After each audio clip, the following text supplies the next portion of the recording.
कभी कभी इंसान पूरी दुनिया जीत लेता है, दौलत शोहरत पाता है, मगर दिल के किसी कोने में एक अधूरापन हमेशा बाकी रह जाता है। वह अधूरापन है अपने वतन की मिट्टी की खुशबू, अपने गांव की गलियों की याद और मां जैसी अपनी मातृभूमि की गोद। आज हम सुनाने जा रहे हैं महान साहित्यकार मुंशी प्रेमचंद की अमर कहानी यही मेरा वतन। एक ऐसी मार्मिक दास्तान जिसमें परदेश की चकाचौंध में खोया एक भारतीय बुढ़ापे में लौटकर तलाश करता है अपने असली भारत की आत्मा को। आज पूरे 60 बरस के बाद मुझे अपने वतन, प्यारे वतन का दर्शन फिर नसीब हुआ।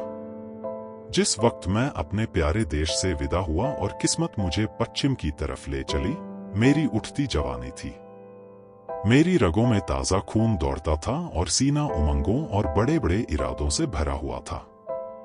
मुझे प्यारे हिंदुस्तान से किसी जालिम की सख्तियों और इंसाफ के जबरदस्त हाथों ने अलग नहीं किया था। नहीं, जालिम का जुल्म और कानून की सख्तियां मुझसे जो चाहे करा सकती हैं, मगर मेरा वतन मुझसे नहीं छुड़ा सकती। यह मेरे बुलंद इरादे और बड़े बड़े मंसूबे थे जिन्होंने मुझे देश निकाला दिया। मैंने अमेरिका में खूब व्यापार किया, खूब दौलत कमाई और खूब ऐश किए। भाग्य से बीवी भी ऐसी पाई जो अपने रूप में बेजोड़ थी, जिसकी खूबसूरती की चर्चा सारे अमेरिका में फैली हुई थी और जिसके दिल में किसी ऐसे ख्याल की गुंजाइश भी न थी जिसका मुझसे संबंध न हो। मैं उस पर दिलोजान से न्योछावर था और वह मेरे लिए सब कुछ थी। मेरे 5 बेटे हुए, सुंदर, हृष्ट-पुष्ट और नेक, जिन्होंने व्यापार को और भी चमकाया और जिनके भोले नन्हे बच्चे उस वक्त मेरी गोद में बैठे हुए थे जब मैंने प्यारी मातृभूमि का अंतिम दर्शन करने के लिए कदम उठाया। मैंने बेशुमार दौलत, वफादार बीवी, सपूत बेटे और प्यारे प्यारे जिगर के टुकड़े, ऐसी ऐसी अनमोल नेमतें छोड़ दी, इसलिए कि प्यारी भारत माता का अंतिम दर्शन कर लूं। मैं बहुत बूढ़ा हो गया था। 10 और हों तो पूरे 100 बरस का हो जाऊं, और अब अगर मेरे दिल में कोई आरजू बाकी है तो यही कि अपने देश की खाक में मिल जाऊं। यह आरजू कुछ आज ही मेरे मन में पैदा नहीं हुई है, उस वक्त भी थी जबकि मेरी बीवी अपनी मीठी बातों और नाजुक अदाओं से मेरा दिल खुश किया करती थी। जबकि मेरे नौजवान बेटे सवेरे आकर अपने बूढ़े बाप को अदब से सलाम करते थे, उस वक्त भी मेरे जिगर में एक कांटा सा खटकता था और वह कांटा यह था कि मैं यहाँ अपने देश से निर्वासित हूँ। यह देश मेरा नहीं है, मैं इस देश का नहीं हूँ। धन मेरा था, बीवी मेरी थी, लड़के मेरे थे और जायदादें मेरी थीं, मगर जाने क्यों मुझे रह रहकर अपनी मातृभूमि के टूटे फूटे झोंपड़े, 4-6 बीघा मौरूसी जमीन और बचपन के लंगोटिया यारों की याद सताया करती थी और अक्सर खुशियों की धूमधाम में भी यह ख्याल चुटकी लिया करता कि काश अपने देश में होता। मगर जिस वक्त बंबई में जहाज से उतरा और काले कोट पतलून पहने, टूटी फूटी अंग्रेजी बोलते मल्लाह देखे, फिर अंग्रेजी दुकानें, ट्रामवे और मोटर गाड़ियां नजर आईं, फिर रबड़ वाले पहियों और मुंह में चुरुट दाबे आदमियों से मुठभेड़ हुई, फिर रेल का स्टेशन और रेल पर सवार होकर अपने गांव को चला, प्यारे गांव को जो हरी भरी पहाड़ियों के बीच में आबाद था, तो मेरी आंखों में आंसू भर आए। मैं खूब रोया, क्योंकि यह मेरा प्यारा देश न था, यह वह देश न था जिसके दर्शन की लालसा हमेशा मेरे दिल में लहरें लिया करती थी। यह कोई और देश था, यह अमेरिका था, इंग्लिस्तान था, मगर प्यारा भारत नहीं। रेलगाड़ी जंगलों, पहाड़ों, नदियों और मैदानों को पार करके मेरे प्यारे गांव के पास पहुंची, जो किसी जमाने में फूल पत्तों की बहुतायत और नदी नालों की प्रचुरता में स्वर्ग से होड़ करता था। मैं गाड़ी से उतरा तो मेरा दिल बासों उछल रहा था। अब अपना प्यारा घर देखूंगा, अपने बचपन के प्यारे साथियों से मिलूंगा। मुझे उस वक्त यह बिल्कुल याद न रहा कि मैं 90 बरस का बूढ़ा आदमी हूं। ज्यों-ज्यों मैं गांव के पास पहुंचता था, मेरे कदम जल्द जल्द उठते थे और दिल में एक ऐसी खुशी लहरें मार रही थी जिसे बयान नहीं किया जा सकता। हर चीज पर आंखें फाड़ फाड़ कर निगाह डालता, हाँ, यह वो नाला है जिसमें हम रोज घोड़े नहलाते और खुद गोते लगाते थे, मगर अब इसके दोनों तरफ कांटेदार तारों की चारदीवारी खिंची हुई थी और सामने एक बंगला था जिसमें 2-3 अंग्रेज बंदूकें लिए इधर उधर ताक रहे थे। नाले में नहाने या नहलाने की सख्त मनाही थी। गांव में गया और आंखें बचपन के साथियों को ढूंढने लगी, मगर अफसोस वह सब के सब मौत का निवाला बन चुके थे और मेरा टूटा फूटा झोंपड़ा जिसकी गोद में बरसों तक खेला था, जहां बचपन और बेफिक्रियों के मजे लूटे थे, जिसका नक्शा अभी तक आंखों में फिर रहा है, वह अब एक मिट्टी का ढेर बन गया था। जगह गैराबाद न थी। सैकड़ों आदमी चलते फिरते नजर आए जो अदालत और कलेक्टरी और थाने पुलिस की बातें कर रहे थे। उनके चेहरे बेजान और फिक्र में डूबे हुए थे और वह सब दुनिया की परेशानियों से टूटे हुए मालूम होते थे। मेरे साथियों के से हृष्ट पुष्ट सुंदर गोरे चिट्टे नौजवान कहीं ना दिखाई दिए। वह अखाड़ा जिसकी मेरे हाथों ने बुनियाद डाली थी, वहां अब एक टूटा फूटा स्कूल था और उसमें गिनती के बीमार शक्ल सूरत के बच्चे जिनके चेहरों पर भूख लिखी थी, चिथड़े लगाए बैठे ऊँग रहे थे। नहीं, यह मेरा देश नहीं है। यह देश देखने के लिए मैं इतनी दूर से नहीं आया। यह कोई और देश है, मेरा प्यारा देश नहीं है। उस बरगद के पेड़ की तरफ दौड़ा जिसकी सुहानी छाया में हमने बचपन के मजे लूटे थे, जो हमारे बचपन का हिंडोला और जवानी की आरामगाह था।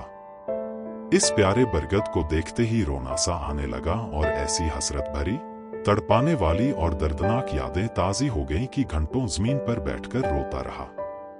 यही प्यारा बरगद है जिसकी फुंगियों पर हम चढ़ जाते थे, जिसकी जटाएं हमारा झूला थीं और जिसके फल हमें सारी दुनिया की मिठाइयों से ज्यादा मजेदार और मीठे मालूम होते थे। वह मेरे गले में बाहें डालकर खेलने वाले हमजोली जो कभी रूठते थे, कभी मनाते थे, वह कहाँ गए? मैं बेघर बार मुसाफिर क्या अब अकेला हूं? क्या मेरा कोई साथी नहीं? इस बरगद के पास अब थाना और पेड़ के नीचे एक कुर्सी पर कोई लाल पगड़ी बांधे बैठा हुआ था। उसके आसपास 10-20 और लाल पगड़ी वाले हाथ बांधे खड़े थे और एक अधनंगा अकाल का मारा आदमी जिस पर अभी अभी चाबुकों की बौछार हुई थी, बड़ा सिसक रहा था। इधर से निराश होकर मैं उस चौपाल की ओर चला जहां शाम को पिताजी गांव के और बड़े बूढ़ों के साथ हुक्का पीते और हंसी दिलगी करते थे। हम भी उस टाट पर क्लाबाजियां खाया करते। कभी कभी वहां पंचायत भी बैठती थी जिसके सरपंच हमेशा पिताजी ही होते थे। इसी चौपाल से लगी हुई एक गौशाला थी जहां गांव भर की गायें रखी जाती थीं और हम यहीं बछड़ों के साथ कुलेले किया करते थे। अफसोस, अब इस चौपाल का पता न था। वहां अब गांव के टीका लगाने का स्टेशन और एक डाकखाना था। उन दिनों इसी चौपाल से लगा हुआ एक कोल्हाड़ा था जहां जाड़े के दिनों में ऊख पेरी जाती थी और गुड़ की महक से दिमाग तर हो जाता था। हम और हमारे हमजोली घंटों गंडेरियों के इंतजार में बैठे रहते थे और गंडेरिया काटने वाले मजदूरों के हाथों की तेजी पर अचरज करते थे, जहां सैकड़ों बार मैंने कच्चा रस और पक्का दूध मिलाकर पिया था। यहाँ आसपास के घरों से औरतें और बच्चे अपने अपने घड़े लेकर आते और उन्हें रस से भरवा कर ले जाते। अफसोस, वह कोल्हू अभी ज्यों के त्यों गड़े हुए हैं, मगर देखो, कोल्हाड़े की जगह पर अब एक सन लपेटने वाली मशीन है और उसके सामने एक तंबोली और सिगरेट की दुकान है। इन दिल को छलनी करने वाले दृश्यों से दुखी होकर मैंने एक आदमी से जो सूरत से शरीफ नजर आता था, कहा, बाबा, मैं परदेशी मुसाफिर हूँ, रात भर पड़े रहने के लिए मुझे जगह दे दो। इस आदमी ने मुझे सर से पैर तक घूर कर देखा और बोला, आगे जाओ, यहाँ जगह नहीं है। मैं आगे गया और यहाँ से फिर हुक्म मिला, आगे जाओ। 5वीं बार सवाल करने पर एक साहब ने मुट्ठी भर चने मेरे हाथ पर रख दिए। चने मेरे हाथ से छूटकर गिर पड़े और आंखों से आंसू बहने लगे। हाय, यह मेरा प्यारा देश नहीं है, यह कोई और देश है। यह हमारा मेहमान और मुसाफिर की आव भगत करने वाला प्यारा देश नहीं, हरगिज नहीं। मैंने एक सिगरेट की डिबिया ली और एक सुनसान जगह पर बैठकर बीते दिनों की याद करने लगा कि यकायक मुझे उस धर्मशाला का ख्याल आया जो मेरे परदेश जाते वक्त बन रहा था। मैं उधर की तरफ लपका कि रात किसी तरह वहीं काटूं, मगर अफसोस, हाय अफसोस, धर्मशाला की इमारत ज्यों की त्यों थी, लेकिन उसमें गरीब मुसाफिरों के रहने के लिए जगह न थी। शराब और शराबखोरी, जुआ और बदचलनी का वहां अड्डा था। यह हालत देखकर बरबस दिल से एक ठंडी आह निकली। मैं जोर से चीख उठान ही नहीं और 1000 बार नहीं, यह मेरा वतन, मेरा प्यारा देश, मेरा प्यारा भारत नहीं है। यह कोई और देश है। यह यूरोप है, अमेरिका है, मगर भारत हरिगज नहीं। अंधेरी रात थी। गीदड़ और कुत्ते अपने राग अलाप रहे थे। मैं दर्दभरा दिल लिए उसी नाले के किनारे जाकर बैठ गया और सोचने लगा कि अब क्या करूं। क्या फिर अपने प्यारे बच्चों के पास लौट जाऊं और अपनी नामुराद मिट्टी अमेरिका की खाक में मिलाऊं? अब तो मेरा कोई वतन न था। पहले मैं वतन से अलग जरूर था, मगर प्यारे वतन की याद दिल में बनी हुई थी। अब बेवतन हूं, मेरा कोई वतन नहीं। इसी सोच विचार में बहुत देर तक चुपचाप घुटनों में सिर दिए बैठा रहा। रात आंखों ही आंखों में कट गई। घड़ियाल ने 3 बजाए और किसी के गाने की आवाज कानों में आई। दिल ने गुदगुदाया, यह तो वतन का नगमा है, अपने देश का राग है। मैं झट उठ खड़ा हुआ।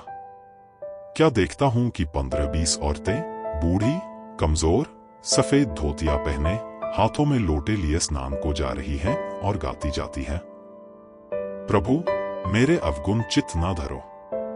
इस मादक और तड़पा देने वाले राग से मेरे दिल की जो हालत हुई उसका बयान करना मुश्किल है। मैंने अमेरिका की चंचल से चंचल, हंसमुख से हंसमुख सुंदरियों की आलाप सुनी थी और उनकी ज़बानों से मोहब्बत और प्यार के बोल सुने थे जो मोहक गीतों से भी ज्यादा मीठे थे। मैंने प्यारे बच्चों के अधूरे बोलों और तोतली बानी का आनंद उठाया था। मैंने सुरीली चिड़ियों का चहचहाना सुना था। मगर जो लुत्फ, जो मजा, जो आनंद मुझे गीत में आया वह जिंदगी में कभी और हासिल न हुआ था। मैंने खुद गुनगुनाना शुरू किया, प्रभु मेरे अवगुण चित्त न धरो। तन्मय हो रहा था कि फिर मुझे बहुत से आदमियों की बोलचाल सुनाई पड़ी और कुछ लोग हाथों में पीतल के कमंडल लिए शिव शिव, हर हर गंगे गंगे, नारायण नारायण कहते हुए दिखाई दिए। मेरे दिल ने फिर गुदगुदाया, यह तो मेरे देश प्यारे देश की बातें हैं। मारे खुशी के दिल बाग बाग हो गया। मैं इन आदमियों के साथ हो लिया और 1 2 3 4 5 6 मील पहाड़ी रास्ता पार करने के बाद हम उस नदी के किनारे पहुंचे जिसका नाम पवित्र है, जिसकी लहरों में डुबकी लगाना और जिसकी गोद में मरना हर हिंदू सबसे बड़ा पुण्य समझता है।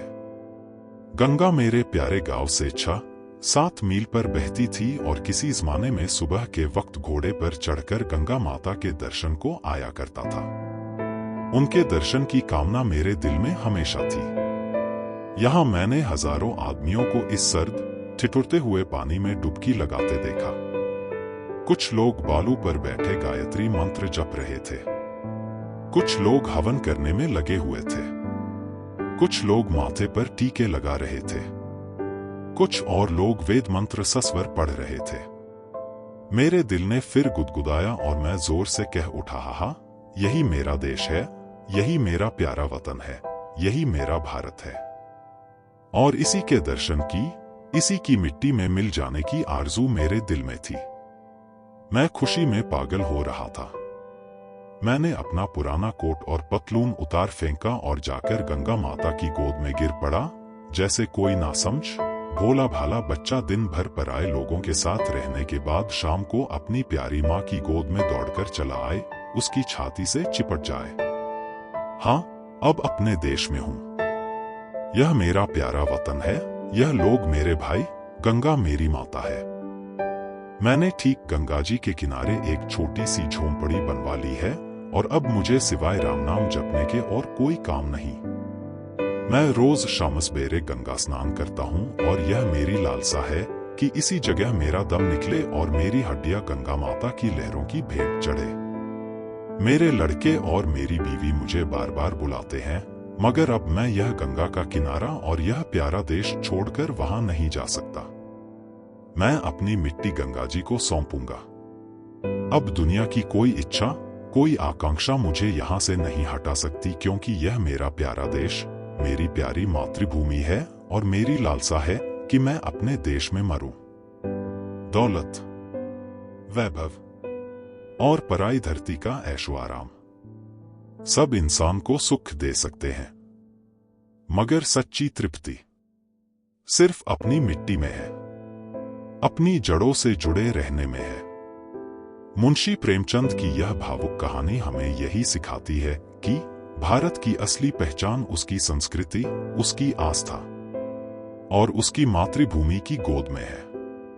अगर यह कहानी आपके दिल को छू गई हो तो इसे दूसरों तक जरूर पहुंचाइए, क्योंकि यही है हमारा वतन, यही है हमारी पहचान और यही है हमारी सच्ची धरोहर।